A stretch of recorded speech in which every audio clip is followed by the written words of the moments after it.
Hey, this is Drew from Firearms Feedback. Today,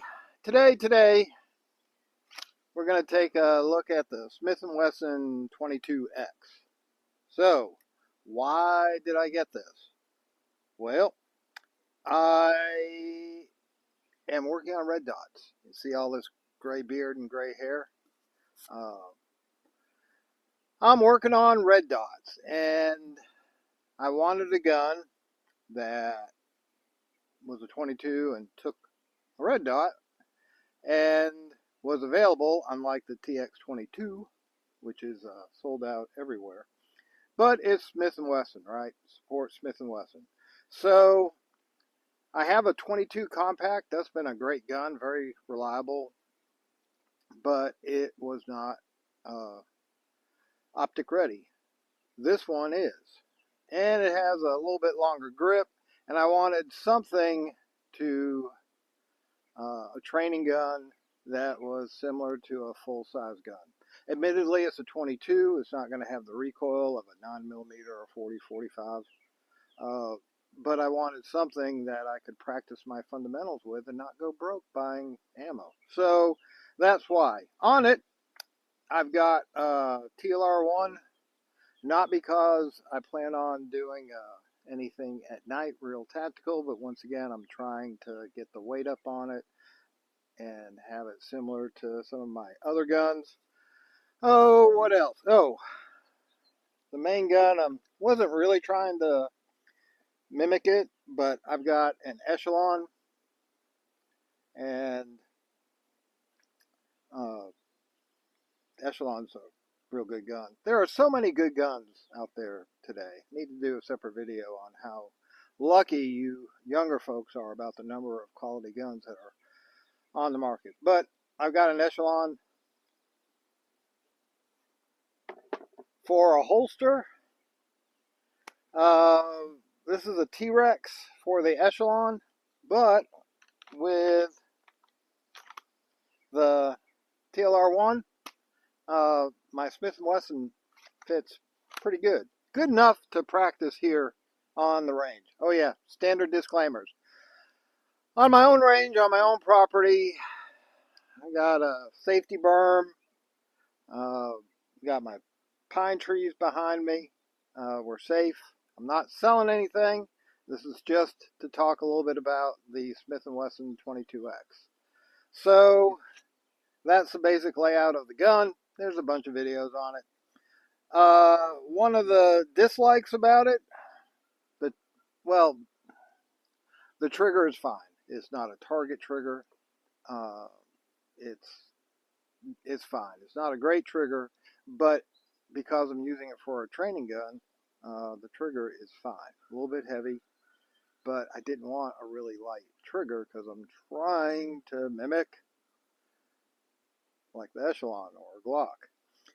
The number one negative is they put a witness hole so that you can see if the gun's loaded, and that smokes my optic really bad, really quick. 22 ammo is dirty to begin with, so there you have it. It's even worse with that little witness hole. But I guess Smith & Wesson, as usual, is trying to keep the lawyers away.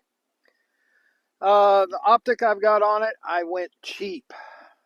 Amazon special, CV Life. Had some problems, not with the functioning of the optic, but had a problem with the screws loosening up. Whether it's how Smith & Wesson drilled and tapped the frame, or how CV Life sent some cheap screws, I don't know.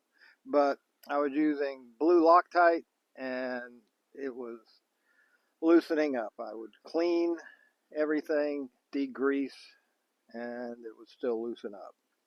So I switched over to a different thread locker, Versatite, I believe it's called, VC3.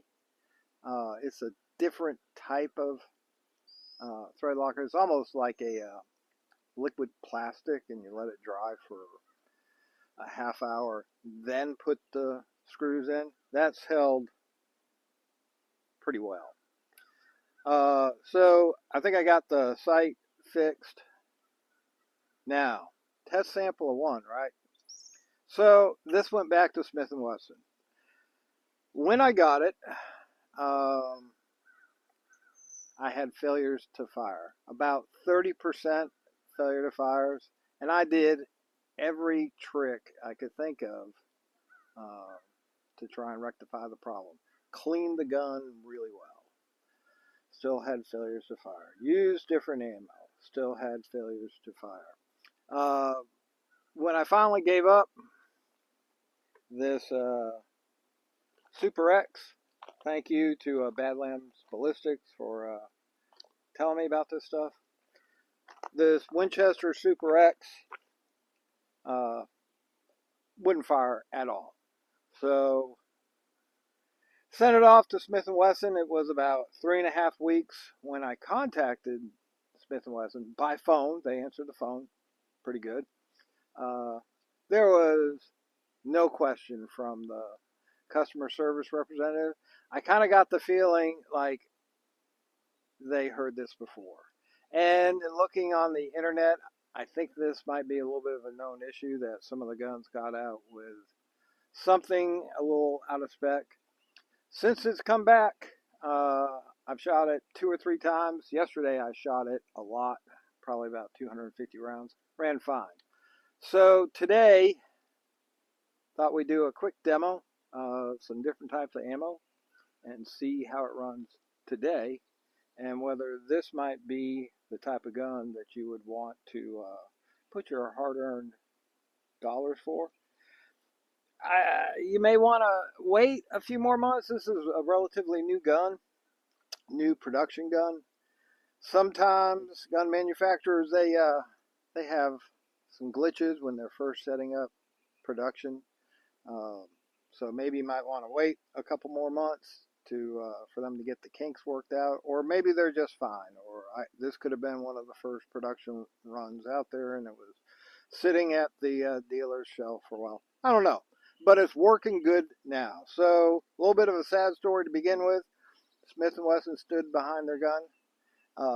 By the way, that's I've owned several Smith & Wessons, older M&P, newer M&P, Shields, the CSXE, which I'll do a review on, good little gun. They all run fine. This is the first one I had a glitch with. So anyway, let's stop talking, get to shooting. Let's see. First rounds are going to be CCI mini mags. I'll put my other ear pro in. Lock and load, safety on. Let's see. Make some banging noises, huh?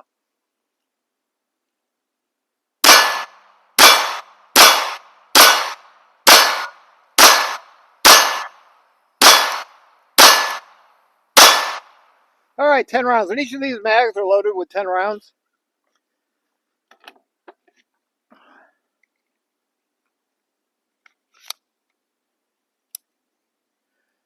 A nice feature is that when you're done shooting, you can put the safety on, then load the gun with the gun being on safe.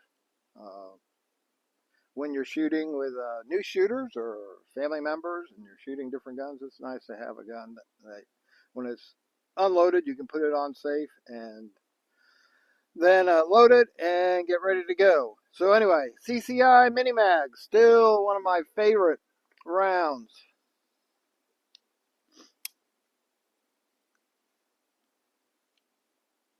I'll try the head. Uh-oh. Possible failure to feed.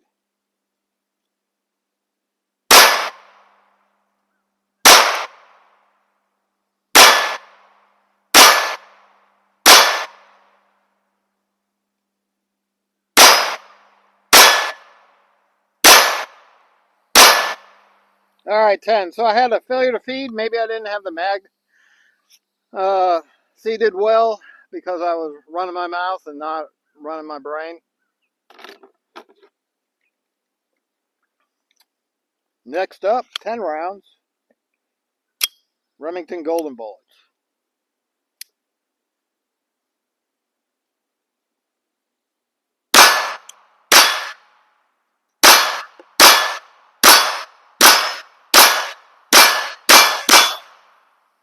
All right, that 10 went fine. I've got some other ammo to try here. Put you on pause. I'll be right back. All right, I'm back. I'm also a little tired. In other videos, I've said that I'm engaged in pig warfare, wild hogs, and I was up early this morning and taking care of some business. So anyway, next 10 rounds. Oh, by the way, even though I'm just loading 10-round magazines, these are 20-round mags. One of the mags, I need to mark them. One of the mags will only take 17 or 18. But anyway, 10-round mags. Super X, 22 PowerPoint.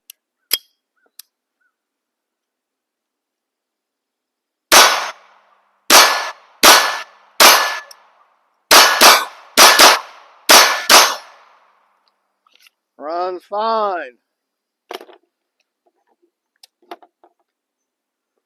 Let's see. Oh, Blazer. Blazer. Inexpensive ammo. Shot a lot of that yesterday. It ran fine, but let's try it again. Headshots.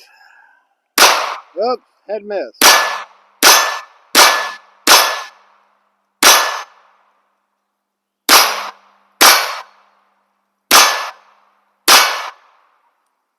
All right, 10 of those. Now, pink bullets. These were, I think these are CCI. They did a breast cancer awareness thing, so these are their polymer coated pink bullets. Hey, no judgment. All right, let's see. Let's go for my metal soda can.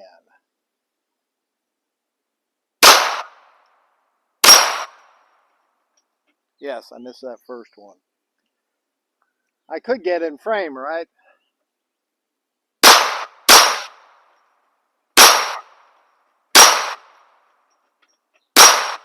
Like that, how I shoot it when it's moving?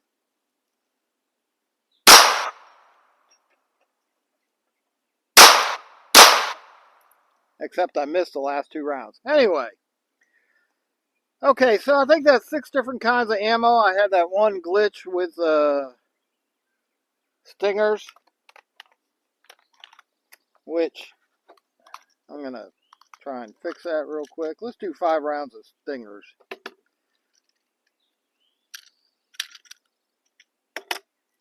And I'm pretty sure it was operator headspace and timing and not the gun or the bullets. But not that 5 rounds is a huge test.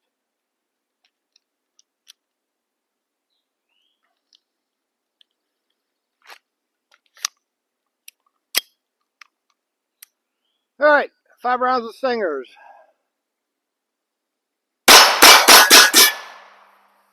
Okay, I think that was a glitch.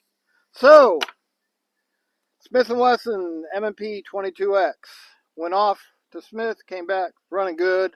My red dot is still tight. The flashlight didn't go flying off. I'm going to wrap it up for now. I'll probably do a couple more videos on this, some different types of shooting. But anyway, always remember, check your 6.